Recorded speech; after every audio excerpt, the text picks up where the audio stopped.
everybody. Good morning. Happy Saturday. As usual, it's just a race to the end, man. Good Lord, how crazy. Again, still trying to just chill out and zoom out and be so grateful for all the things that are going on.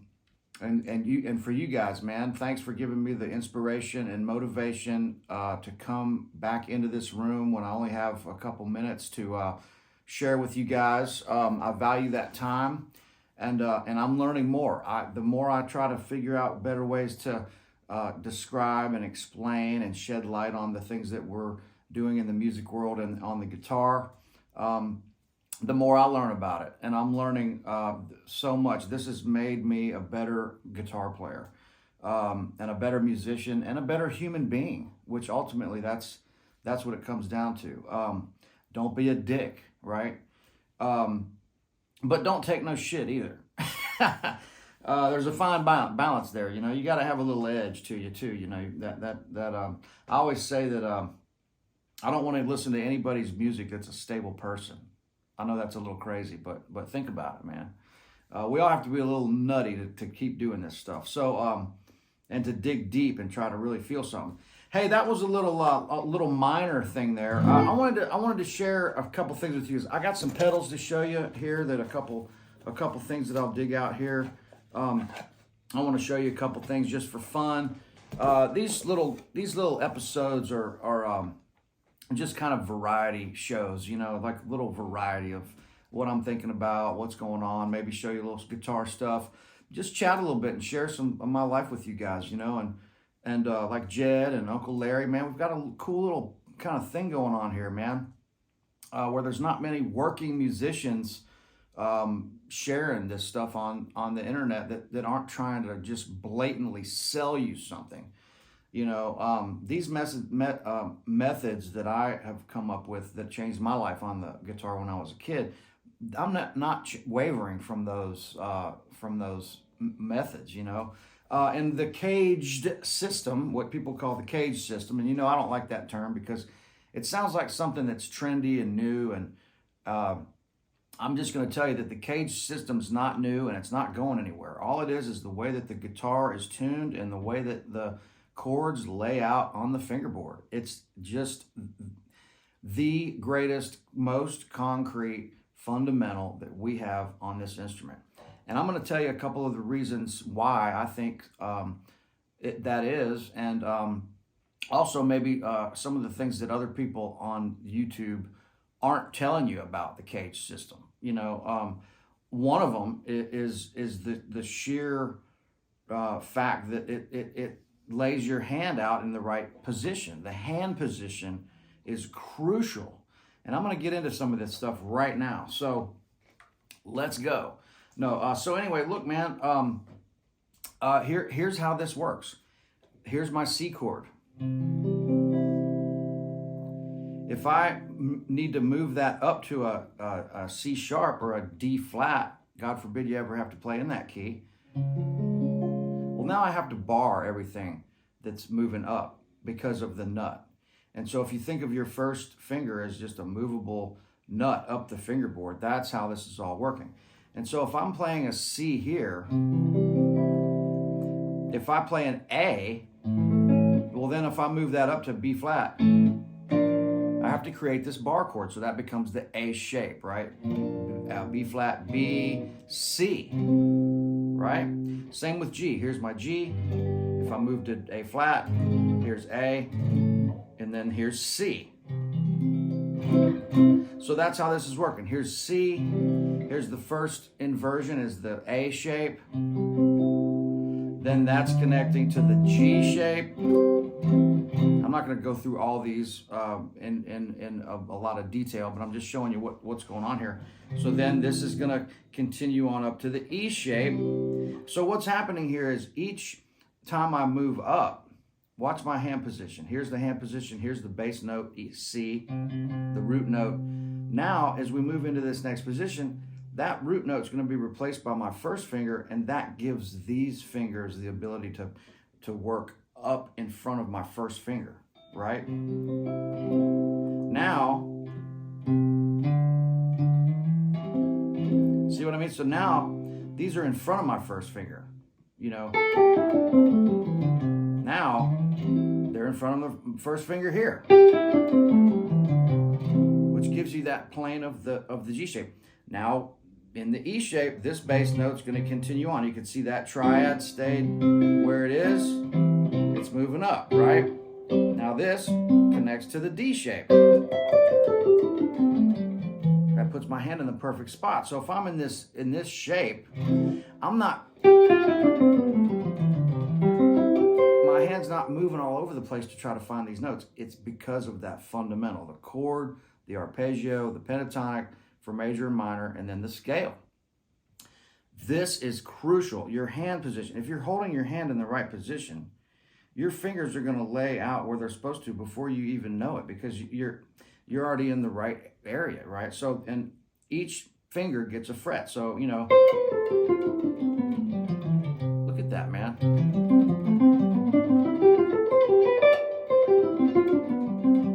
You should be able to play every note of the scale. Whatever, A minor. So, no, C, D minor, E minor, F, G7, A minor, or whatever that is. So anyway, that's how that lays out with your hand position. You got to have that. Well, then, watch this. If I'm playing C, F, G down here, you know, 1, 4, 5. Well, then when I go to the way that all these chords invert up the fingerboard, and there's lots of duplicate notes, right? There's an E there, there's an E there, there's an E there, there's an E there, there's an E there. So there's a lot of repeating. Every time you play this chord up the neck, the notes aren't different. They're the same notes. They're just rearranged into this different chord. All these chords contain the exact same notes. And so C, F, G here. Now watch. Here's my A shape, C chord. Here's my F, D shape. Here's my G, E shape. Here's my C. Okay, here's my C in the G shape. Here's F. Here's G now in the D shape, then C. C, E shape, F, A shape, G, C shape, and then the C. D shape C, G shape F, A shape G, C. That's it.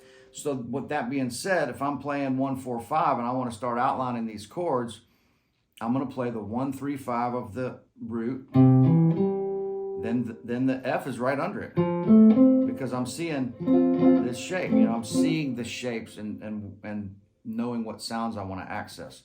So watch this, 1, 4, 5 right here.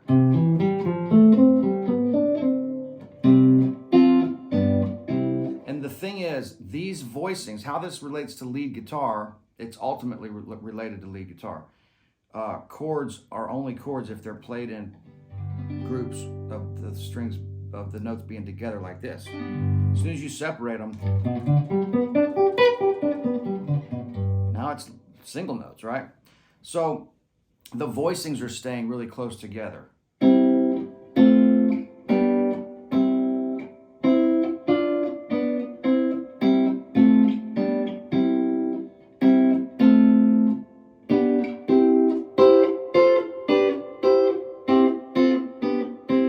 Jumping all over, you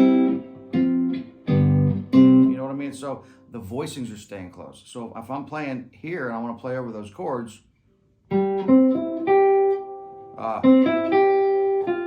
I'll see, that's a terrible example. Let me see, let's go here.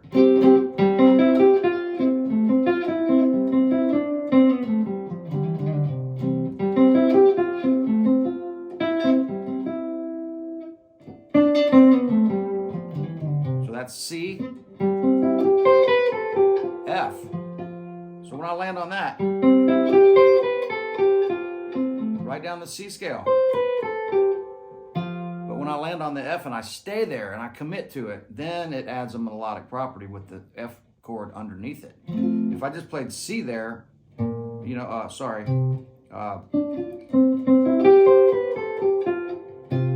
If the bass note or the chord didn't change, that note wouldn't have the same melodic property. So that's a big one. So that's how I'm looking at the CAGED system. Like, watch, if I play, oh, here was the G. So here's C to F. I'm cueing all the way up to the next octave of the root.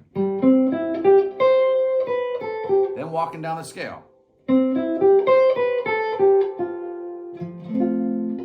Now watch, down the scale again. But when I land on that, that now takes on the property of the G because that's the major third of the G. So, you know.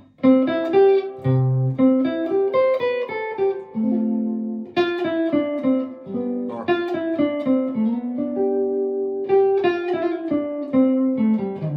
there's your resolve, right?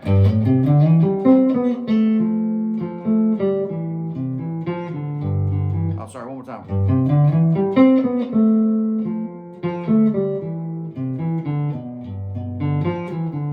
It's that harmony and the melody that you really got to start getting your ear to check out. Okay, so there's another one. So if I'm in, let's say I'm in E and I'm playing out of the C shape. Here's my A, here's my B, here's my E.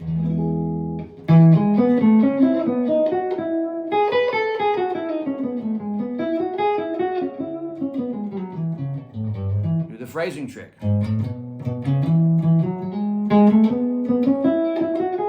Lands you on a chord tone every time.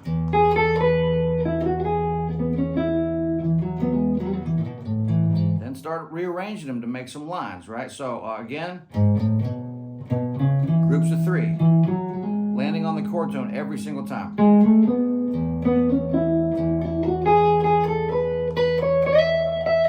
G shape.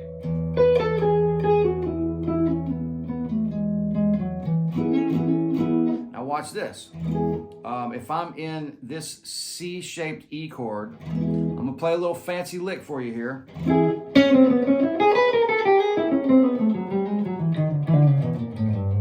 Or something like that. A little western swingy lick, right? Or if you just did this.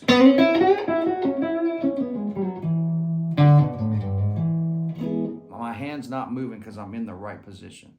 If I know my A is right there,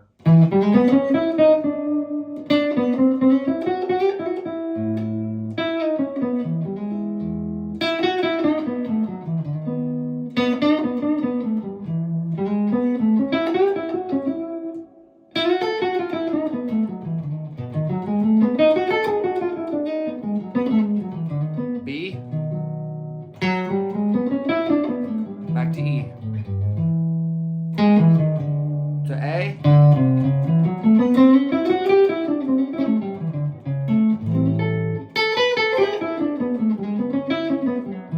E, B.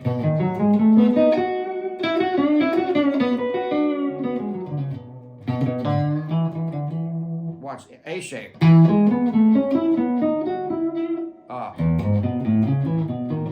1, 4, 5.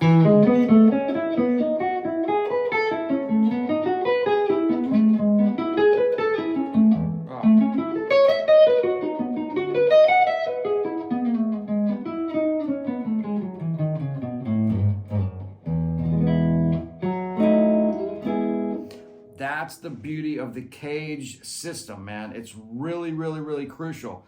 That's what's going to help you figure this stuff out up the neck. So when you play the big chords, then we need to start looking at the triads inside those, and then how to build these 3 extremely crucial sounds. 4 really, but I'm putting major 7 under major because it's the same scale. So watch. Here's my triad. Root goes down a half step. Major 7 sound. Root goes down a whole step, dominant 7. Third goes down a half step. You get minor. Watch. Here's an E triad out of the A shape. Major 7, dominant 7, minor. Access the sounds. Root 3rd, 5th, root. Root 3rd, 5th, major 7. Root 3rd, 5th, flat 7. All built on the same framework. Minor, root, flat 3, 5, 1. All those sounds are right there under your fingertips. I'm telling you, friends, this is the way. Now, this minor thing I was doing earlier, same thing with minor, watch.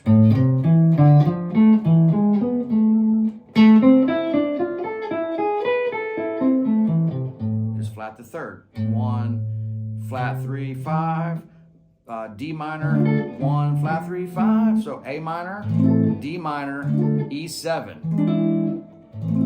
Really, really cool, right? These little melodies like I was doing earlier.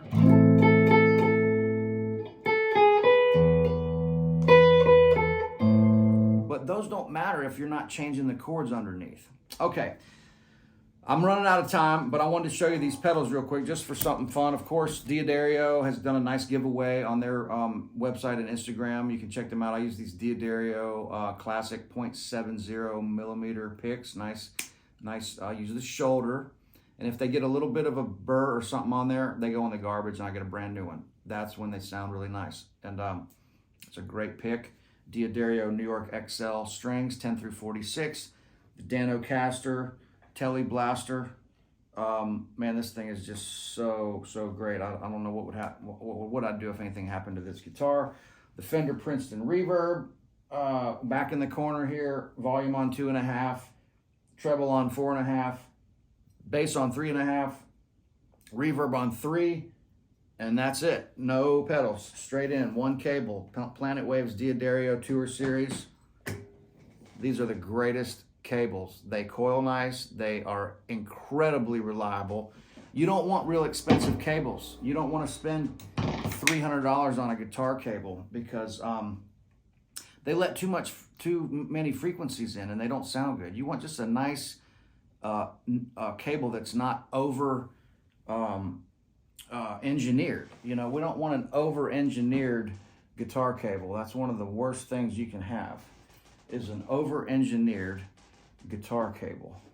Tomato Fest this weekend. We've got the Tomato Arts Fest down the street, which will be a big to-do.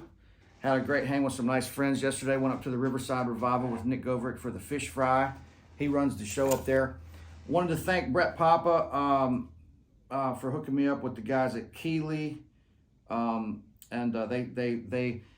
heard me complain about the Halo having too many pedals on it, so they made this one. And this is the South Alabama version of the Halo delay.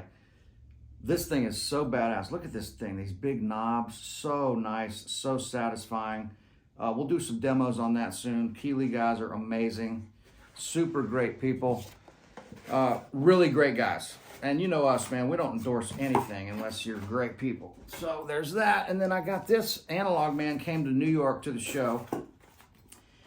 And Analog Mike came to our show in New York, and he handmade me the day of the show. He delivers the King of Tone pedal, man. He made this for me the day of the show in New York and brought it and hand-delivered this to me himself.